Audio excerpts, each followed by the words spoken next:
സഭാപ്രസംഗി 1-ാം അധ്യായം 1 മുതൽ 18 വരെയുള്ള തിരുവചനങ്ങൾ.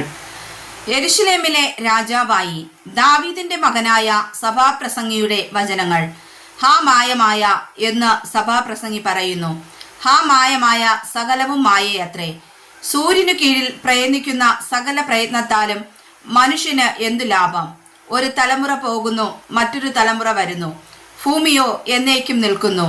സൂര്യൻ ഉദിക്കുന്നു, സൂര്യൻ അസ്തമിക്കുന്നു. ഉദിച്ച സ്ഥലത്തേക്കു തന്നെ ബന്ധപ്പെട്ട് ചെല്ലുന്നു. കാറ്റ് തെക്കോട്ട് ചെന്ന് വടക്കോട്ട് ചുറ്റി വരുന്നു. അങ്ങനെ കാറ്റ് ചുറ്റി ചുറ്റി തിരിഞ്ഞുകൊണ്ട് പരിവർത്തനം ചെയ്യുന്നു. സകല നദികളും സമുദ്രത്തിലേക്ക് ഒഴുകി വീഴുന്നു, എന്നിട്ടും സമുദ്രം നിറയുന്നില്ല.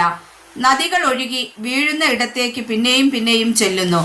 സകല കാര്യങ്ങളും ശ്രമാവഹങ്ങൾ ആകുന്നു. മനുഷ്യൻ പറഞ്ഞാൽ തീരുകയില്ല. കണ്ടിട്ട് കണ്ണിന് തൃപ്തി വരുന്നില്ല. കേട്ടിട്ട് ചെവി നിറയുന്നതുമില്ല. ഉണ്ടായിരുന്നത് ഉണ്ടാകുവാനുള്ളതും ചെയ്തു കഴിഞ്ഞത് ചെയ്യുവാനുള്ളതും ആകുന്നു. സൂര്യനു കീഴിൽ പുതുതായി യാതൊന്നുമില്ല.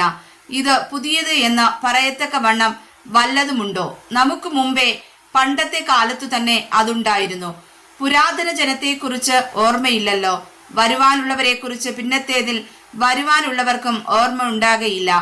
സഭാപ്രസംഗിയായ ഞാൻ യെരുശലേമിൽ ഇസ്രായേലിന് രാജാവായിരുന്നു. ആകാശത്തിൻ കീഴിൽ സംഭവിക്കുന്നതൊക്കെയും ജ്ഞാനത്തോടെ ആരാഞ്ഞറിയേണ്ടതിന് ഞാൻ മനസ്സുവെച്ചു. ഇത് ദൈവം മനുഷ്യർക്ക് കഷ്ടപ്പെടുവാൻ കൊടുത്ത വല്ലാത്ത കഷ്ടപ്പാട് തന്നെ. സൂര്യനു കീഴെ നടക്കുന്ന സകല പ്രവൃത്തികളും ഞാൻ കണ്ടിട്ടുണ്ട്. അവയൊക്കെയും മായയും വൃഥാ പ്രയത്നവും അത്രേ.